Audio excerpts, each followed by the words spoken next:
আজ আমাদের ধারাবাহিক রুহানি অনুষ্ঠানের 304 নম্বর পর্ব। কাজেই আজকের পর্বে আমরা কিছু আলোচনা করিব সিরাতাল মুস্তাকিমের আরো এক তথ্য সম্পর্কে, এবং উক্ত উল্লেখকৃত সেই তথ্য হইল কলমা গাছের বীজ আসলে কি বস্তু তাহার সঠিক পরিচয় সম্পর্কে সম্পূর্ণ দলিল প্রমাণ সহ এবং আধ্যাত্মিক দৃষ্টি অনুসারে দেহ তত্ত্বের হিসাব অনুযায়ী কিছু আলোচনা করা হইবে। কারণ উক্ত উল্লেখকৃত সেই মহা কঠিন রুহানি বিষয়কে যদি সঠিকভাবে উপলব্ধি করা যায়, তবে বর্তমান জামানার প্রতি প্রত্যেক মানব গোষ্ঠী উপলব্ধি করিতে সক্ষম হইবে উক্ত কলমা গাছের বীজ আসলে কি বস্তু তাহার সঠিক পরিচয় সহ সিরাতাল মুস্তাকিমের হাকিকত সম্পর্কে।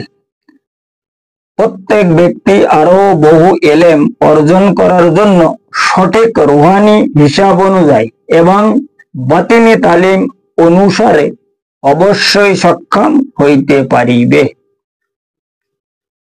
কাজেই এখন উপলব্ধি করার বিষয় হইল উক্ত কলমা গাছের বীজ কি বস্তু এবং তাহার সঠিক পরিচয় জানার জন্য।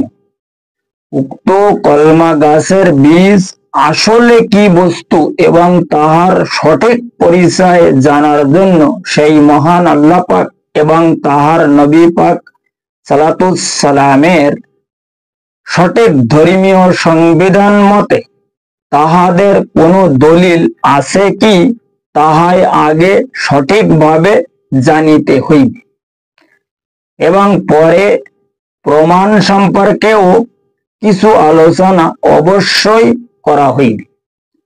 কারণ উক্ত উল্লেখকৃত সেই মহা কঠিন হাকিকি বিষয় সেই মহান আল্লাহ পাক সিরাতাল মুস্তাকিমের সঠিক প্রমাণ সহ তাহার রুহানি তালিম অনুযায়ী এবং বাতিনি রাস্তাকে ইশারা করিয়া মানব গোষ্ঠীর দেহতত্ত্বের হিসাব অনুসারে অর্থাৎ এলমে তাসাব মতে তাহার সেই মহা অসীম লাদুনী শক্তি হাসিল করার উক্ত মহা কঠিন অনুসন্ধানকে সূরা রাদের 28 নম্বর আয়াতে সেই মহান বারে ইলাহি দুনিয়ার প্রত্যেক মানব গোষ্ঠীগুণকে তিনি খোদ ইরশাদ ফরমায়া, আমার প্রতি সঠিক ঈমান তাহারাই স্থাপন করিতে পারিয়াছে যাহাদের দিল কিংবা কলব অর্থাৎ তাহাদের অন্তর দ্বারাই যাহারা আমাকে সর্বসময় স্মরণ করিতে সক্ষম হইয়াছে, যার কারণে সেই মহান নবী পাক সালাতুস সালাম তাহার সেই মহাপবিত্র জবান মোবারকে তিনি এক হাদিসে ইরশাদে ইগরামিন ফরমায়া, সেই মহান আকা আলাইহিস সালাতুস সালাম সিরাতাল মুস্তাকিমের সঠিক প্রমাণ সহ তিনিও এক হাদিসে ইরশাদে ইগরামিন ফরমায়া, ইকরারুম বিল লিসান ওয়া তাসদীকুম বিল কলব। অর্থাৎ সরকারে দু আলম পরিষ্কার ভাবে এই হাদিসে ইরশাদ ফরমায়া যে মুখ জবানি জাহিরগত ইবাদতের মাধ্যমে একজন ব্যক্তি কেবল আমলদার হিসাবে গণ্য হইতে পারে, কিন্তু সেই ব্যক্তি এই জাহিরগত ইবাদতে কোন সময়ের জন্য ইমানদারতি ঈমান হাসিল করিতে সক্ষম নহে। ঈমান হাসিল করার জন্য অর্থাৎ ইমানদার হিসাবে দাবি করার জন্য কলবি ইবাদত করিতে হইবে। এই হাদিসে বলা হয়েছে ওয়া তাসদীকুম বিল কলব, কলবি ইবাদত করিতে হইবে। অর্থাৎ এই মুখ জবানের যে ইবাদতকে কলবে দাখিল করিতে হইবে, সামিল করিতে হইবে। কলবের মধ্যে যখন আমাদের এই ইবাদত প্রবেশ করিবে, তখনই আমরা একজন ইমানদার হিসাবে দাবি করিতে সক্ষম হইব। অর্থাৎ এখানে পরিষ্কারভাবে বোঝা যাচ্ছে উক্ত পবিত্র আয়াত এবং নবী পাক সাল্লাল্লাহু সাল্লামের হাদিস অনুসারে এই আমরা যে মুখ জবানে যে সমস্ত জিকির আজগার ইবাদত বন্দেগী করিতেছি, এই ইবাদতের কোনো ভ্যালু নেই। এই যে কলমা শরীফ আমরা লা ইলাহা ইল্লাল্লাহু মুহাম্মাদুর রাসূলুল্লাহ পড়িতেছি জবান দ্বারা, এতে কোনো ভ্যালু নেই। এই কলমা যখন আমাদের দিল পড়িতে শিখিবে, দিলের মধ্যে যে সমস্ত মাকলুক আছে, এই প্রাণীরা যে সময় কলমা শরীফ পাঠ করিবে, তখন সেই ব্যক্তি ইমানদার হিসাবে দাবি করিতে সক্ষম হইবে। কারণ এখানে পরিষ্কার ভাবে বলা আছে কিয়ামাও ওকুউদাও ওয়াইলা জুনুবিকুম। কোরআন শরীফে পরিষ্কার ভাবে বলা আছে যে তোমরা দাঁড়ানো অবস্থায়, বসা অবস্থায় এবং নিদ্রা অবস্থার মধ্যেও আমার জিকিরে সামিল থাকো। এই হইল কলমা গাছের বীজ আসলে কি বস্তু, তাহার সঠিক ধর্মীয় দলিল। কাজেই এখন উক্ত বিষয়ে প্রমাণ সম্পর্কে কিছু আলোচনা করিতে হইবে। তবে উক্ত উল্লেখকৃত সেই দলিলকে সঠিক উপলব্ধি করা যাইবে, নচেত আর অন্য কোন হিসাব মতে উক্ত উল্লেখকৃত যে দলিল আজকে পেশ করা হয়েছে, এই দলিল উপলব্ধি করা কোনো মতে সম্ভব নয়। কারণ প্রত্যেক মানব দেহর সিনার বাম পাশে এক খণ্ড গোশের টুকরা উল্টাভাবে ঝুলানো রয়েছে। ওই গোশের টুকরা যদি পবিত্র হয়ে যায়, তবে আমাদের এই যে মানব দেহ, এই দেহ সম্পূর্ণরূপে পবিত্র হয়ে যায়। আর যদি ওই গোশের টুকরা অপবিত্র থাকে, তাহলে আমাদের এই সমস্ত মানব দেহ অপবিত্র থাকে।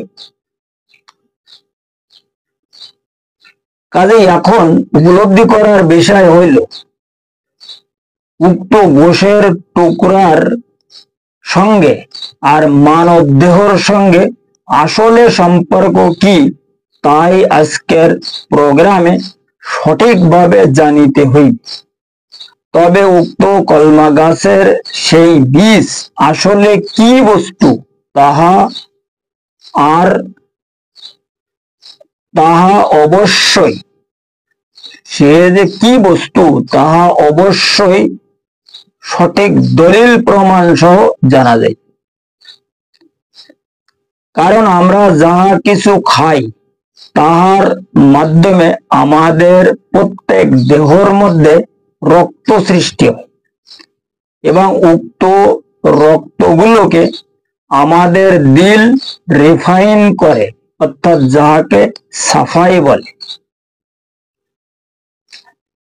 এই দিল যখন আমাদের রক্তগুলো সাফাই করে, অর্থাৎ মানব দেহর দিল হইল একটা পাম্পিং স্টেশন। এই দিলের কর্ম হইল আমাদের দেহকৃত যে দুই প্রকার রক্ত রয়েছে, একটা হচ্ছে হোয়াইট ব্লাড আর একটা হচ্ছে রেড ব্লাড, অর্থাৎ একটা সাদা রক্ত আর একটা হচ্ছে লাল রক্ত। এই আমরা যা কিছু খাই, আমাদের দেহর মধ্যে সর্বপ্রথমে যে রক্তটা তৈরি হয়, এটা কিন্তু সাদা রক্ত। এই রক্তের কোনো পাওয়ার নেই। এই রক্ত যখন দিলের মধ্যে প্রবেশ করে, পাম্পিং স্টেশনের থেকে যখন রিফাইন হয়ে আসে, সাফাই হয়ে আসে, তখন এ লাল হয়ে যায়, রেড হয়ে যায়। এই লাল ব্লাড আমাদের শরীরে শক্তি ধারণ করে, এটাকে রিফাইন ব্লাড বলে। একটা হচ্ছে পিওর ব্লাড আর একটা হচ্ছে ইনপিওর ব্লাড। এখন এই ইনপিওর ব্লাডে আমরা আসলে কিন্তু কোনো কাজ করিতে পারিনি, শুধুমাত্র পিওর ব্লাডের মাধ্যমে আমরা দুনিয়ার জমিনে যা কিছু করিতেছি, চলাফেরা, শক্তি ধারণ প্রত্যেকে করিতেছি। কথা বলে গেছে।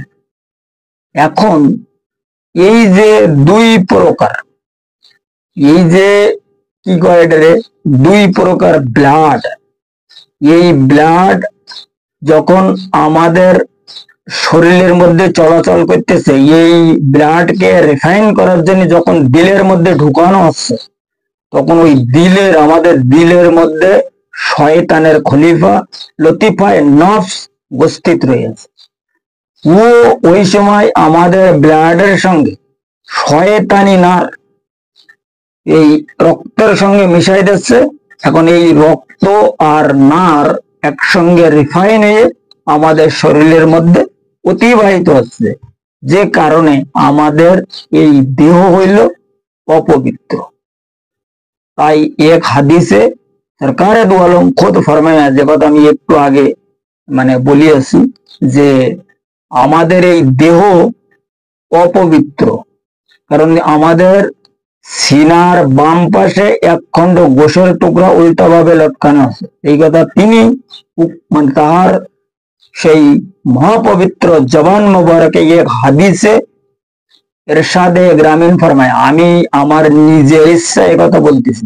আর যারা সায়েন্সিগত বিষয়ে গবেষণা করে, যারা সায়েন্সি বোঝে বা সায়েন্সের মধ্যে পড়াশোনা শোনা বা জাস্টিফাই করে, এনারাও সবাই জানে যে মানব দেহর দিল হইল পাম্পিং স্টেশন, এবং এই দিলের হিসাব কিতাব কি, এ ব্যাপারে তাহাদের খুব ভালোভাবে জানা আছে। কথা বলে গেছে। এখন এই যে দিল, এই দিল আমাদের যে রক্তগুলো আসলে কিভাবে রিফাইন করিতেছে, এ ব্যাপারটা জাহিরগত ব্যাপার। ইয়ে সায়েন্সে যারা সায়েন্সিগত ব্যক্তি, তারা সবকিছু খোঁজ রাখে। এই রক্ত যে সময় সাফাই হয়ে আমাদের দেহের মধ্যে বিভিন্ন স্থানে প্রসারিত হচ্ছে, এই রক্ত হচ্ছে অপবিত্র, যে কারণে আমাদের দিল অপবিত্র। আর আমরা যা কিছু পাঠ করিতেছি, ও দিলের থেকে অপবিত্র অবস্থায় বাহির এসছে। এখন এই কলমা যে কি বস্তু, এই বিষয়টা এখানে ধীরে ধীরে উপলব্ধি করা যাবে এর আগে যে আলোচনাগুলো করা হবে ও তাহার মাধ্যমে। এই দিলের বিষয়, যার এই অপবিত্রর কারণে সেই মহান নবী পাক সালাতুস সালাম তার সেই মহাওয়াসিম জবান মুবারকে সিরাতাল মুস্তাকিমের সঠিক প্রমাণ সহ রুহানি তালিম অনুযায়ী দুনিয়াবাসীকে তিনি আরো অন্য এক হাদিসে এরশাদে গ্রামীণ ফরমায়া, লিকুল্লি শাইইন সিকালা সিকালাতুল কুলুব জিকির আল্লাহ। অর্থাৎ সরকারে দু আলম ফরমায়া যে দুনিয়ায় প্রত্যেক বস্তুকে সাফাই করার জন্য যেমন কোনো না কোনো রেদ আছে, অর্থাৎ নিয়ম আছে, ঠিক তদরূপ অনুযায়ী তোমাদের এই দিলকে সাফাই করার একমাত্র নিয়ম হইল সেই মহান আল্লাহ পাকের ইসমে আজম। এই ইসমে আজম জিকির, আল্লাহ জিকির হচ্ছে এই দিলকে সাফাই করার একমাত্র বস্তু। এই যে ইসমে আজম যদি আমরা ঠিকভাবে জিকির করতে পারি, তখন আমাদের দিল অবশ্যই সাফাই হয়ে যাবে। অর্থাৎ এখন আমাদের দিল সাফাই হইবে, অর্থাৎ যখন আমাদের দিল সাফাই হইবে, তখন উক্ত দিলের মধ্যে সেই মহান আল্লাহ পাকের ইসমে আজম প্রবেশ করিবে, এবং তাহার সেই উক্ত ইসমে আজম হইল কলমা গাছের সঠিক বীজ, অর্থাৎ বটি। এই ইসমে আজমের বটি যতক্ষণ পর্যন্ত আমাদের এই দিলের মধ্যে প্রবেশ না করবে, ততক্ষণ পর্যন্ত এই কলমা গাছের যে চারা বাহির হওয়ার কোন রাস্তা নেই। যার কারণে আজকের প্রোগ্রামে সূরা রাদের যে আয়াতকে উল্লেখ করা হয়েছে, উক্ত পবিত্র আয়াতের মধ্যে যে তত্ত্বমা শব্দকে সেই মহান আল্লাহ পাক ইরশাদ ফরমায়া, তাহার উক্ত পবিত্র শব্দের মানে হইল সঠিক শান্তি। কারণ উক্ত ইসমে আজম যে সময় দিলের মধ্যে প্রবেশ করে, সেই সময় উক্ত ব্যক্তি অন্য এক আলাদা শান্তি উপভোগ করেন।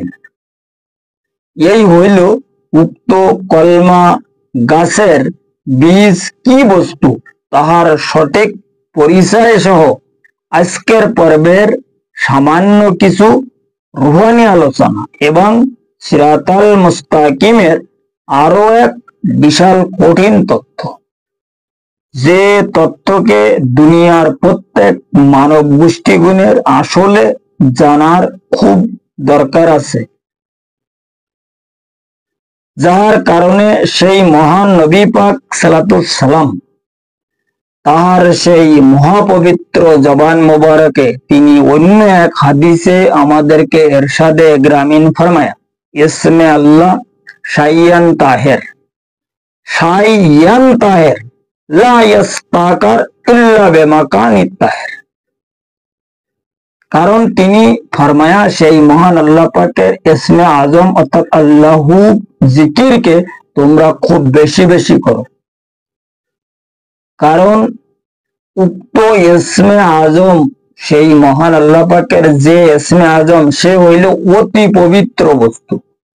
সে কোনো অপবিত্র স্থানে স্থির হইবার জন্য কোনো মতে সক্ষম নহে। যতক্ষণ পর্যন্ত তোমাদের দিল পবিত্র না হবে, ততক্ষণ পর্যন্ত ওই দিলের মধ্যে ইসমে আজম প্রবেশ করিবে না। আর ইসমে আজম যতক্ষণ দিলের মধ্যে প্রবেশ না করবে, ততক্ষণ পর্যন্ত কলমা গাছের বীজ পাওয়া যাইবে না। কারণ কি, এই কলমা যখন জমা হয়ে যায়, তসদিক হয়ে যায় দিলের মধ্যে, তখন আর কলমা শরীফ থাকে না। তখন কি হয়ে যায়, সির্ফ আল্লাহু জিকির হয়ে যায়। এই ব্যাপারে তো এর আগে আমি বহু পর্বে আলাপ আলোচনা করেছি।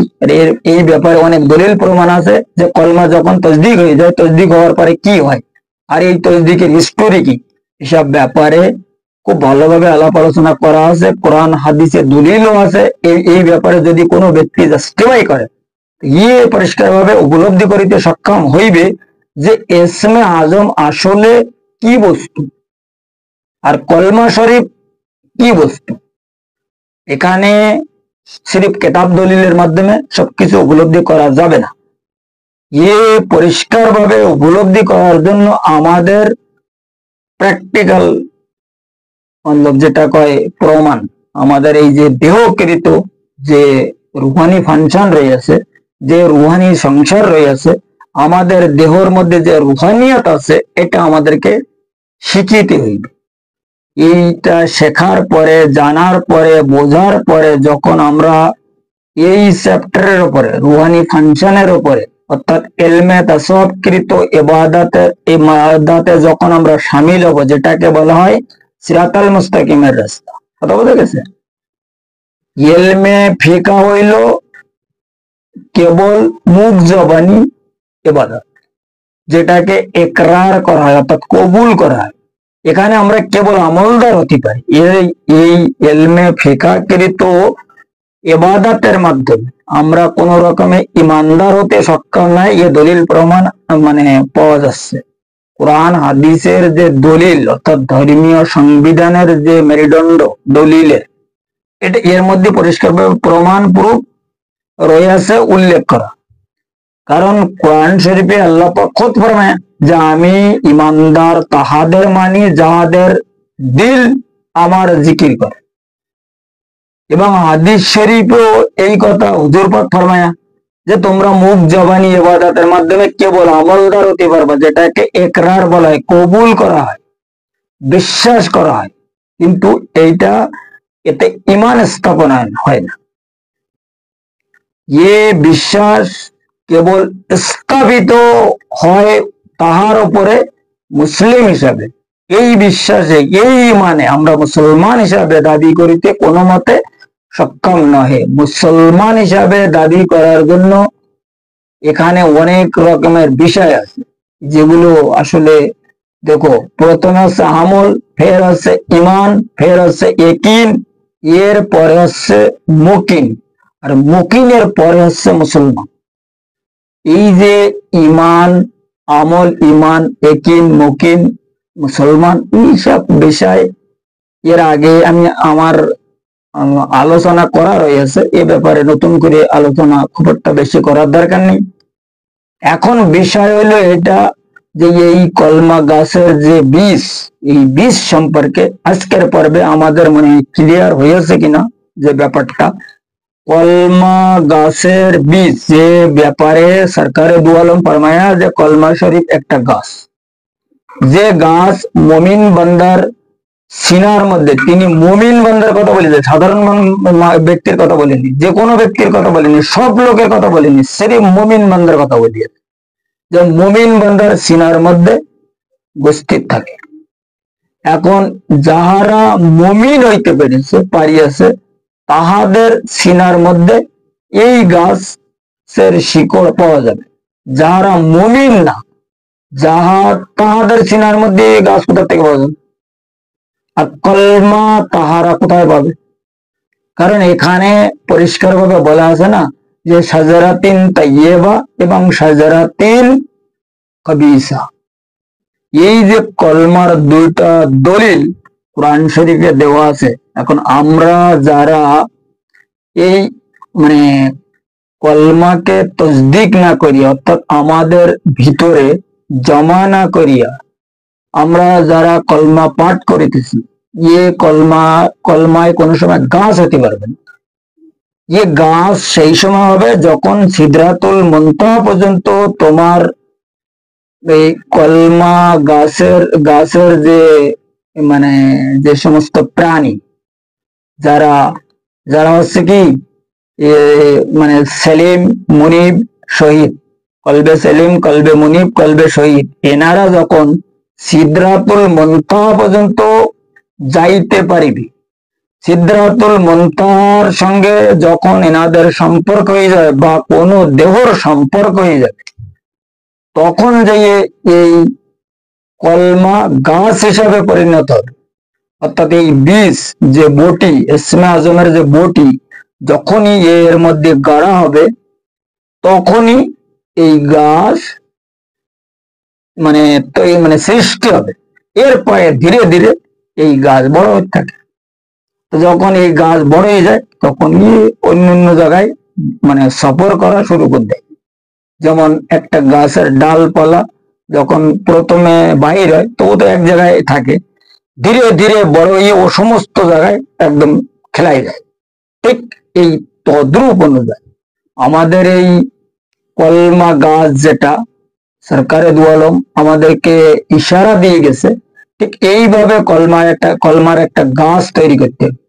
যে ব্যক্তি এই কলমাকে পরিষ্কারভাবে গাছ বানাইতে সক্ষম হয়েছে, সেই ব্যক্তি কেবল এই কলমা গাছ কি বস্তু এটা উপলব্ধি করিতে সক্ষম হইবে, এবং তাহার মধ্যে কলমা গাছ আছে এই স্তর পর্যন্ত পৌঁছবার জন্য একজন ব্যক্তির মুমিন হওয়ার দরকার আছে। কারণ এই হাদিস আসলে বারবার আমি এই জন্যই আজকে শো করিতেছি। তিনি ফরমায়া যে মুমিন ব্যক্তির কলবে থাকে এই গাছের শিকড়। এই যে গাছ, কলমা শরীফ যে গাছ, এটা কিন্তু কোনো সাধারণ ব্যক্তির কথা তিনি ফরমান নাই। তিনি ফরমায়া মুমিন ব্যক্তির, মুমিন বান্দার কথা। তো যখন ব্যক্তি মুমিন হয়ে যায়, তখন ও বান্দা হয়। আর যতক্ষণ পর্যন্ত সে মুমিন না হতে পারে, ততক্ষণ পর্যন্ত সে মাকলুক থাকে, অর্থাৎ ব্যক্তি থাকে। কথা বলে গেছে? এই মুমিনের আর কি কয় মাকলুকের যে হিস্টোরি, এইটা ভালো করে বুঝতে। এই হাদিসের আসলে মেন যেটা মানে ভিতরের ব্যাপার, সেটা হলো এই, সব লোকের মধ্যে কলমা গাছ সৃষ্টি হয় না, না কলমা গাছের শিকড় আছে, এ কথা এখানে পরিষ্কারভাবে তিনি আমাদেরকে বুঝাতে চাচ্ছে যে মুমিন, কলমা হইল একটি গাছ, আর যে গাছ মুমিন, যে গাছের শিকড় মুমিন বান্দার সিনার মধ্যে থাকে, সব বান্দার না, সিরিফ মুমিন বান্দা। কথা বোঝা গেছে? এখন কলমা তো আমরা সবাই পড়তেছি, আর আমরা সবাই বলতেছি কলমা একটা গাছ ও আমাদের মধ্যে রয়েছে, তাই না? এখন প্রথম এই কারণে আজকের প্রোগ্রামে আমার এই আলোচনার বিষয় যে কলমা গাছের বীজ আসলে কি বস্তু। এখন এই আল্লাহ পাকের ইসমে আজম যে সময় আমরা হাসিল করিতে সক্ষম হব, ইসমে আজম হাসিল করার জন্য কোন একজন সুশিক্ষিত জিকিরি কলবধারী ব্যক্তির কাছ থেকে আমাদের এই ইসমে আজমের জিকির হাসিল করতে হবে। আর এই জিকির হাসিল করতে করতে এই জিকির একদিন প্র্যাকটিক্যাল রূপ নেবে। যেমন যদি এটার ব্যাপার হচ্ছে ঠিক সেই রকম, যদি আমরা কোনো বোর্ডে কারোর নাম লিখি, মানে কারোর বলি যে ভাই অমুকের নাম লেখো, যেমন নাম লেখো জব্বার, এখন ওই জব্বার ওখানে লেখা হবে। এরপরে যদি বলা হয় যে জব্বার কো বোলাও, তো ওই লেখার মধ্যে তো জব্বারের বলানো যাবে না। জব্বারের আলাদা ভাবে তার সে যেখানে আছে, বাড়ি থাকুক আর ঘরে থাকুক আর কোনো স্থানে থাকুক, ওখান থেকে বলাতে হবে। এই যে আল্লাহু যে জিকির আমরা করি, এ তো সেই মহান বারে এলাহির নাম, কিন্তু ইসমে আজম হচ্ছে একটা মাকলুক, আর সেই মাকলুক হচ্ছে কেটা? আল্লাহ পাকের একটা সেফাত। এই সেফাতকে যখন হাসিল করা যাবে, এই সেফাতকে হাসিল করার জন্য আমাদের কমসে কম মুমিন হওয়া লাগবে। কথা বুঝলি? মুমিন হওয়ার জন্য প্রথমে নফসের তাজকিয়া করতে হবে, এর কলবের তাসফিয়া করতে হবে, হকুল ইয়াকিন লাগবে, কাশফি ঈমান লাগবে, তাজাল্লি রুহু লাগবে। এরপরে এই ব্যক্তির রুহু চলা শুরু করবে সিরাতাল মুস্তাকিমের রাস্তায়। সে যখন সিদরাতুল মুনতাহা পর্যন্ত পৌঁছতে পারবে, শাজারাতিন তাইয়্যিবা, তখন ওই ব্যক্তি মুমিন হবে। তখনই তার মধ্যে ইসমে আজমের বীজ বপন করা হবে, এবং ওই বীজ বপনের মানে গাড়ার পরে ওখান থেকে একটা চারা বাইর হবে, যে চারার মানে চারায় যে যে গাছ সৃষ্টি হবে, ওই গাছের নাম হইল কলমা গাছ। তাই তিনি ফরমায়া, আনা মিন নূর আল্লাহ ওয়াল মুমিনুন মিন নূর,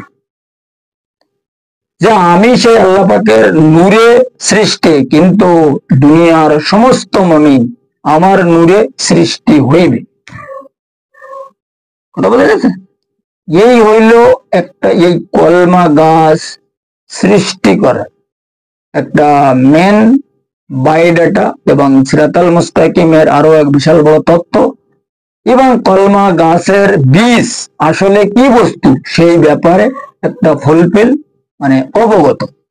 এটা যদি কেউ আজকের যে আলোচনার বিষয়, এটা যদি কেউ উপলব্ধি করিতে সক্ষম হয়ে থাকে তাহলে তো খুব ভালো কথা, আর যদি না সক্ষম হয় সেটা তাদের ব্যাপার।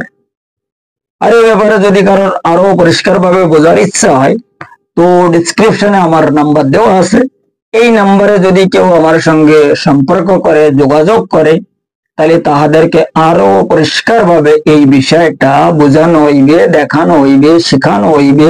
যদি কেউ এই রাস্তায় চলিয়া মানে কামিয়াবি হতে চায়, অর্থাৎ সিরাতাল মুস্তাকিমের রাস্তায় চলিতে চায়, তাহাদেরকে গাইডও করা হইবে। চলার ব্যবস্থা কিভাবে করতে হয় ওটা ইনশাআল্লাহ তাআলা আমার জানা আছে। এখন এই হইল আজকের পর্বের আলোচনা।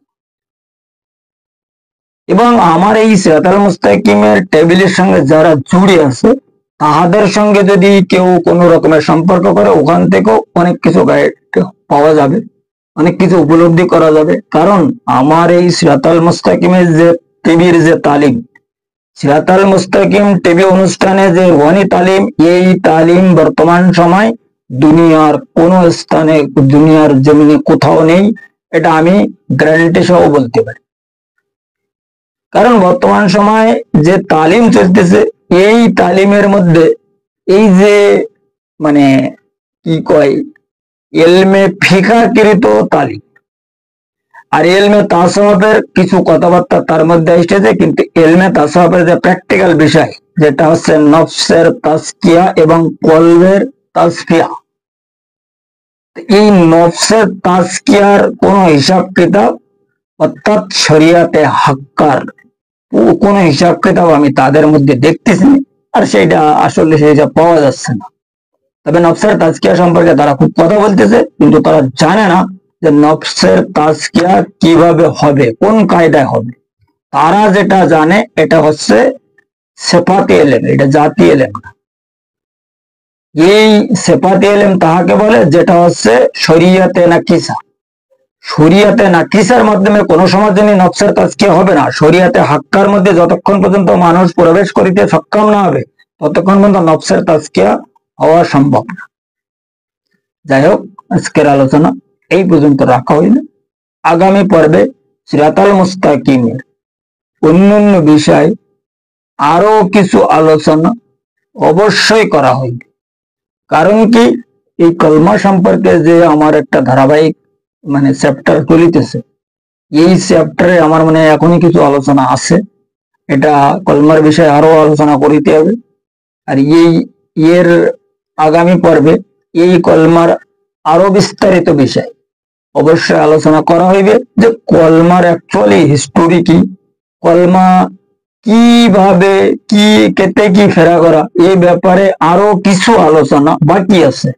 দেখা যাক, যদি আমার সেই মহান মালিক তাহার অনুগ্রহ মোবারকে যদি আমার প্রতি দয়া ফরমায়, তো আগামী পর্বে এই কলমার বিষয়ে আরো কিছু আলোচনা দলিল প্রমাণ সহ করা হইবে ইনশাআল্লাহ তাআলা।